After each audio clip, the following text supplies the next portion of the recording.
Hello family members, welcome back to my YouTube channel, and in this video we will discuss about the all part of pronoun. So today, as you know, our subject is English,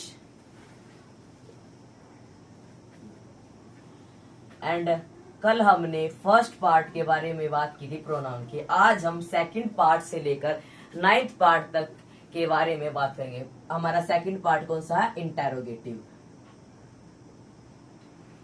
interrogative, इसकी right pronunciation interrogative होती है, not interrogative. जिस pronounce में question पूछा जाता है उसको हम बोलते हैं interrogative. The pronoun in which question is asked.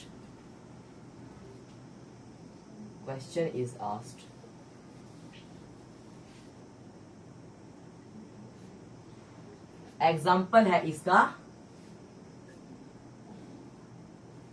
Where do you live?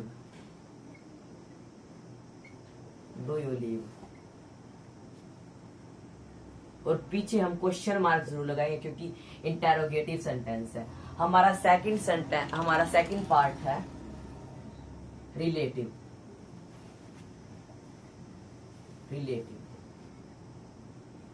Pronoun.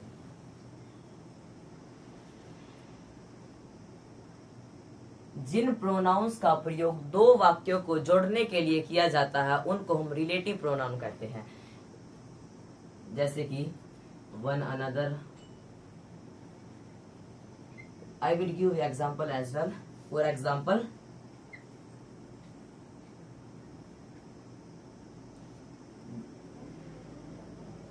the girls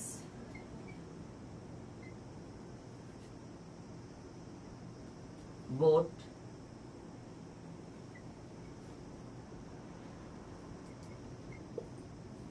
the pen which I bought yesterday.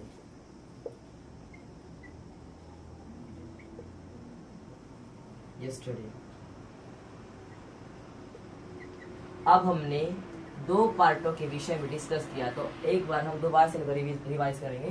पहला था हमारे interrogative sentence, the pronouns in which question is asked, उसको हम कहते हैं interrogative. For example, where do you live, question mark का हम जरूर रिक्वायरमेंट है यहाँ पर। और दूसरा हमारा है रिलेटिव प्रोनाउन। रिलेटिव प्रोनाउन जिन प्रोनाउंस का प्रयोग दो वाक्यों को जोड़ने के लिए किया जाता है, जैसे कि one another. For example, the girl broken the pen which I bought yesterday, इस टाइप के क्वेश्चन। और अब हम अपने फोर्थ वन के बारे में डिस्कस करते हैं, that is distributive pronoun.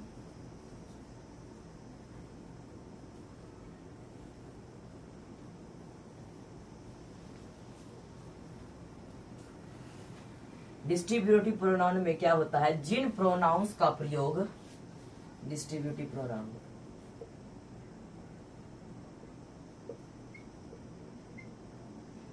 Jin pronounce का प्रयोग किसी व्यक्ति या वस्तुओं में से किसी प्रत्येक को सूचित करे, जैसे कि इधर, ईच, नन, एक्सेट्रा। एग्जाम्पल है हमारे पास, none of them can do it. अब हमारा है डेमोन्स्ट्रेटिव प्रोनाउन।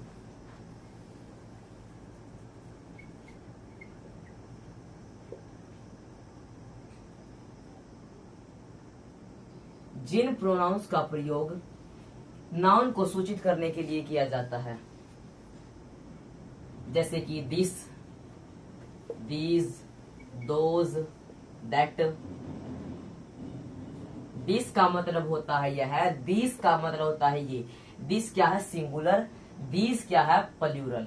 दोज होता है जो यहां से थोड़ी सी डिस्टेंस पर है, और दैट होता है जो डिस्टेंस पर है। पर दैट हम सिंगुलर के लिए यूज करते हैं और दोज हम प्लूरल के लिए यूज करते हैं। हमारा नेक्स्ट वन है इंडेफिनिट प्रोनाउन।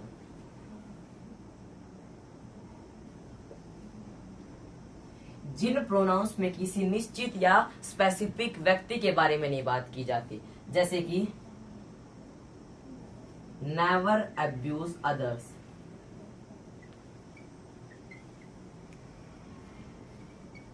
अदर्स। अब हमारा नेक्स्ट वन है रिफ्लेक्सिव प्रोनाउन।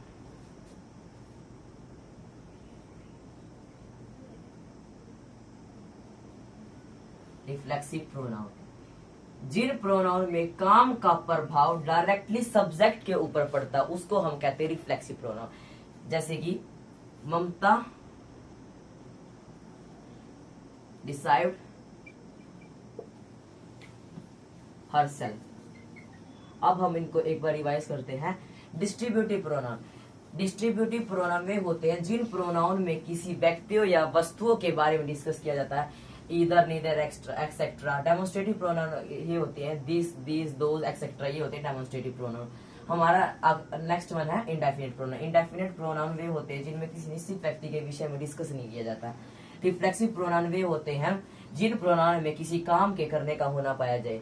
और अब हम अपना नेक्स्ट वन टुमारो डिस्कस करेंगे। This is all from my side. Please like share and subscribe to my channel. Thank you and very have a nice day.